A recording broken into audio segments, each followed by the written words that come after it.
कि आज मैं इस सदन में लोकसभा द्वारा पारित इंसॉल्वेंसी एंड बैंक्रप्सी कोड संशोधन विधेयक पर चर्चा में भाग लेने के लिए खड़ा हूं। यह विधेयक केवल एक कानूनी संशोधन नहीं है, बल्कि भारत की आर्थिक संरचना को और अधिक मजबूत, पारदर्शी और जवाबदेही बनाने की दिशा में एक महत्वपूर्ण कदम है। महोदय, जब वर्ष 2016 में नरेंद्र मोदी जी के नेतृत्व की सरकार ने insolvency and bankruptcy code IBC लागू किया, तब देश की बैंकिंग व्यवस्था एक गंभीर संकट से गुजर रही थी। NPA लगातार बढ़ रहे थे, कर्जदारों के खिलाफ कार्रवाई वर्षों तक लंबित थी, बैंकों में फोन के माध्यम से सौदे होते थे, सरकारी संबंधों का व्यवसायों से संबंध थे। उसके आधार पर बैंक के अंदर घोटालों की प्रक्रिया को बढ़ाया गया और ये पूरी व्यवस्था संपूर्ण तंत्र को खोखला करने की व्यवस्था थी। IBC ने पहली बार यह सुनिश्चित किया कि जो कर्ज नहीं चुकाएगा उसे अपनी कंपनी का नियंत्रण छोड़ना होगा। महोदय, इस कानून ने भारत की आर्थिक संस्कृति को बदल दिया है। हजारों मामलों का समाधान हुआ है, लाखों करोड़ रुपए की रिकवरी हुई है। डिफाल्टर से डर का माहौल डिफाल्टर के मन में बना है। आज भारत की easy of doing business ranking में सुधार एक बड़ा कारण IBC भी है।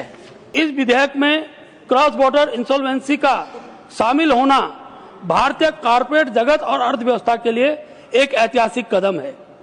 यह संशोधन मुख्य रूप से अंतर्राष्ट्रीय स्तर पर फैली हुई कंपनियों की दिवाला प्रक्रिया को सुव्यवस्थित करने पर केंद्रित है।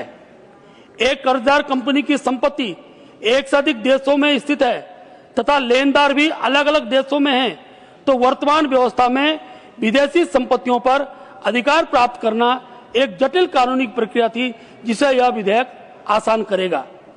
अब भारत का कानून वैश्विक मानकों के आधार पर बन गया है। विदेशी संपत्तियों का तेजी से निपटाना होने से लेनदारों को बेहतर रिकवरी मिलेगी। विदेशी निवेशकों का भरोसा बढ़ेगा, क्योंकि उन्हें स्पष्ट रहेगा कि दिवालापन की स्थिति में कानून स्पष्ट है। बहुराष्ट्रीय कंपनियां जैसे वीडियोकॉन और जेट एयरवेज जैसे मामले के समाधान में कानूनी पेचीदगियां कम होंगी। भारत और अन्य देशों के बीच अदालती कार्रवाई में विरोधाभासी कम होगा। महोदय, प्रक्रिया का समयबद्ध बनाना बहुत आवश्यक था, जो इस विधेयक के द्वारा बना है। महोदय, IBC का मूल उद्देश्य था 330 दिनों में समाधान, लेकिन कई मामलों में यह सीमा इस समय से पार हो जाती थी।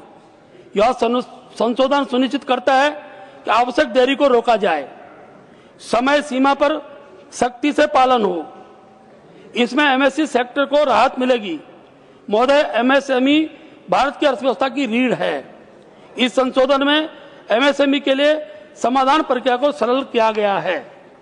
महोदय, प्रमोटरों को पुनः अवसर देने की व्यवस्था मजबूत की गई है। इससे छोटे उद्योगों को पुनर्जीवित करने का अवसर मिलेगा। प्री पैकेज्ड इंसॉल्वेंसी को बढ़ावा दिया गया है। महोदय, प्री पैक्ड इंसॉल्वेंसी यह विधेयक अनिवार्य करता है कि सूक्ष्म, लघु और मध्यम उद्योगों के लिए दिवाला समाधान की प्रक्रिया को और अधिक सरल, तेज और किफायती बनाया जाए। अब 10 लाख से 1 करोड़ तक के डिफॉल्ट वाले MSME इसी प्री पैक्ड व्यवस्था का लाभ उठाएंगे। विधेयक में मौजूदा प्रमोटरों को व्यवसाय का निमंत्रण अपने पास रखने की अनुमति दी गई है, जिससे व्यवसाय के संचालन में कोई बाधा न आए और कर्मचारियों की नौकरी सुरक्षित रहे। जब दिवाला की स्थिति निर्माण हो तो 90 दिन के समाधान के लिए, जो छोटे MSME के जो व्यवसाय उनके लिए है, 90 दिन के समाधान के लिए और 30 दिन कंपनी लॉ ट्रिब्यूनल के लिए, कुल 120 में इसका समाधान निकल जाएगा। यदि प्रमोटर द्वारा दी गई समाधान योजना से लेनदारों का बकाया पूर्ण नहीं होता है, तो लेनदार स्विच चैलेंज प्रक्रिया अपना सकते हैं और बाहरी पक्षों को बेहतर योजना पेश करने के लिए बुला सकते हैं।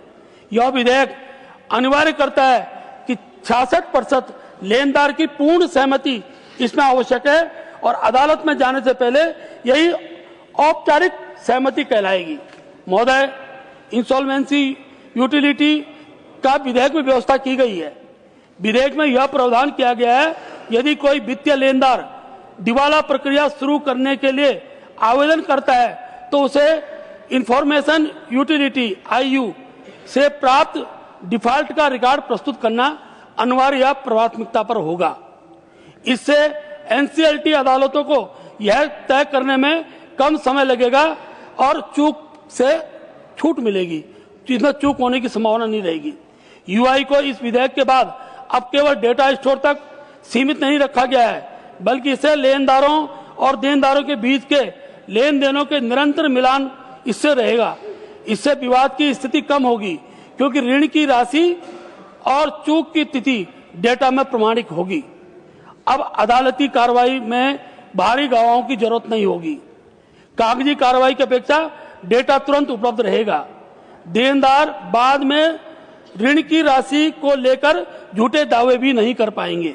यह विस्तार बैंकिंग प्रणाली में अनुशासन लाने और निदेशकों के विश्वास को बढ़ाने की दिशा में एक बड़ा कदम है।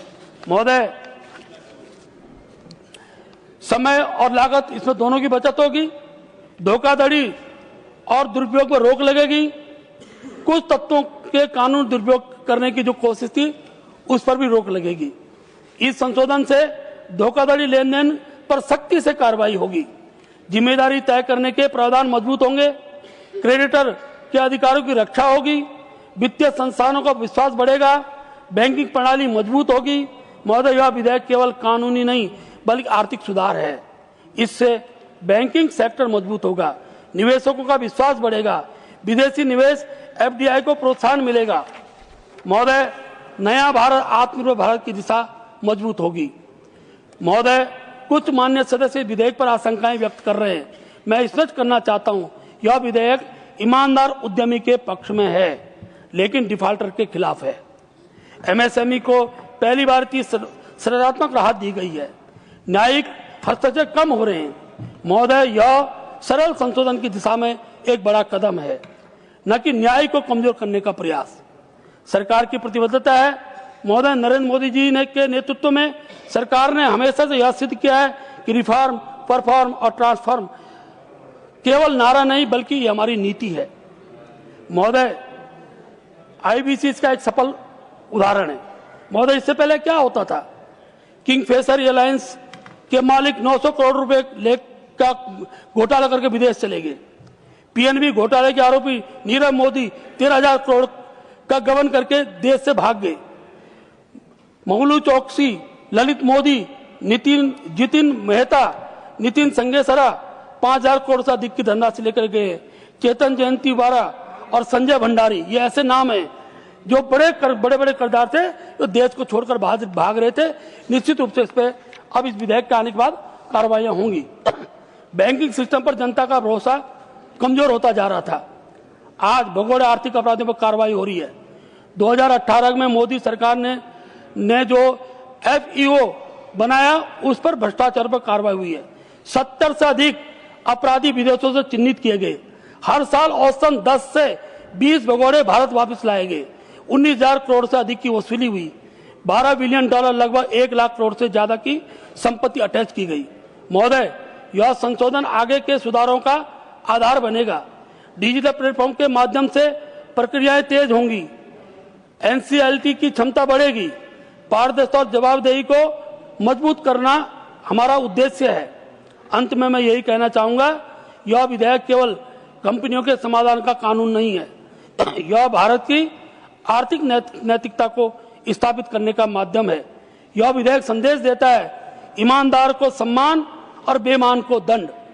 माननीय सभापति महोदय, मैं पूरे विश्वास साथ इस विधेयक का समर्थन करता हूं और इस सदन से आग्रह करता हूं, इसे पारित कर देश की आर्थिक मजबूती में अपना योगदान दें। अगर आप फेसबुक पर देख रहे हैं तो वीडियो को लाइक करके पेज को फॉलो करें। इसके अलावा अगर आप इस खबर से यूट्यूब के जरिए जुड़े हैं तो चैनल को सब्सक्राइब करके बेल आइकन दबाना बिल्कुल ना भूलें। नमस्कार।